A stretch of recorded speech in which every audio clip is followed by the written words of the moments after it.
Namaskaram everyone. So in this video, let's discuss about what this slavery means or how to overcome this slavery or what actually this freedom means. So let us consider this example. Suppose you are studying in a college and your principal says from tomorrow onwards, no one is allowed to play outside. That is, your playground is shut. All you can do is sit in your classroom and study. Or suppose he say tomorrow everyone should be in the hostel room before 5 p.m. No roaming around after 5 p.m. And you will consider this as against your freedom. And you definitely know that they are putting restrictions on you and you will protest. Of course, that's against your freedom. There is no doubt about that because principal as an authority is ruling you, and you can't do this, you can't do that. He's deciding what you should do. Definitely, that is against your freedom, and you will protest and you will do whatever you want to overcome that. Now, let us consider this example also. Suppose you have a fight with someone. I'm not talking about the physical fight, just the exchange of words. Suppose someone, maybe your friend, come and he said some bad words at you.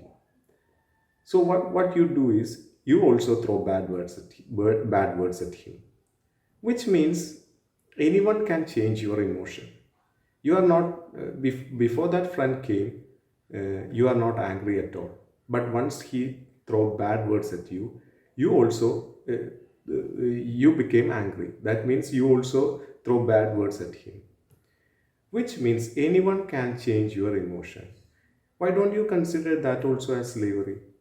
See, before that you are peaceful. Before your friend came, you are peaceful. You are happy.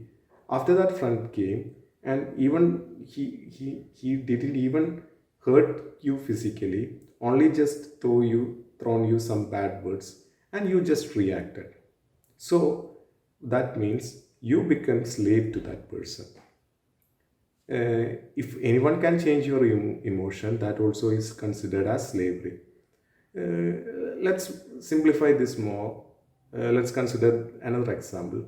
Suppose you are walking through the street, and all of a sudden you found a banner showing your favorite pizza, and you went out of control. Anyway, you want to eat that, so you go there and have that pizza, which means that banner enslaved you. See, you definitely know that I don't need a pizza right now, but because of that temptation you went there and have that pizza, which means that food also enslave you. You definitely know that eating pizza now is not good for health, for my health. You are for maybe for 3 to 5 days you are abstaining from pizza, because you know it's not good for your health. But on seeing that ad, you became a slave. What I'm saying is anything around you can enslave you. The situations or the people, anything around can enslave you, which means you have no freedom at all. Why don't you consider this also as slavery? Anything or anyone who can change you, you are a slave to that person. This is why in yogic sciences they say reacting to someone is also considered as slavery. A person who is unwavering in his thought is called a brahmachari. Brahmachari simply means this: my happiness, if I am a brahmachari, I'll say my happiness is not determined by this person, that person, or that thing, or anyone. My happiness is totally dependent on me. That is, I never consider this thing will make me happy, that thing will make me happy. No, my happiness is totally dependent on me. Whether I get that or whether I don't have that, it has nothing to do with me because I'm totally free of everything. So I want everyone. I'm not talking about this is bad or good. It's perfectly your choice. You can have pizza. You can do whatever you want. That's perfectly your choice. But once you live like this, you always need someone or something. That's the point. When you live like this, you always need someone or something to make you happy. And if that thing is taken away from you, you will become miserable, which means you have no freedom at all. That's what I'm saying. That is the point I want to stress.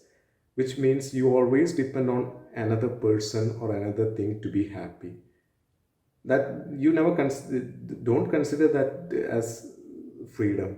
That is thought, that is the slavery at the worst case, because you don't know you are a slave, but definitely you are once you live like this. See, uh, with all due respect, I'm not saying eating pizza or having sharing your emotions with this person is not good or bad. Who am I to say which is what is good or bad? But what I'm stressing is, once you need a freedom, once you want to be a free, see, living like this, you can have pain, pleasure. It's like a wave. You have pleasure, sometimes you have pain. Most of the time, you have pain, because any person or anything can make you sad at any moment. Brahmachari doesn't mean that you have to abstain from this or that, but his happiness is truly depend on himself or herself. He never choose anything outside of him to make him happy, him or her happy. So that's Brahmachari. So I want everyone to be free. You can have all those things. I'm not talking about, I am not talking about this is good or this is bad. That's perfectly your choice. But once you live a life of a slave, that is, you react to everything, don't think about freedom. Freedom is too far. So, yoga also means bring that dimension of freedom in you, so that you can experience what is freedom, experience what freedom is. And once you do meditation, this also enhance your perception of freedom. Thank you.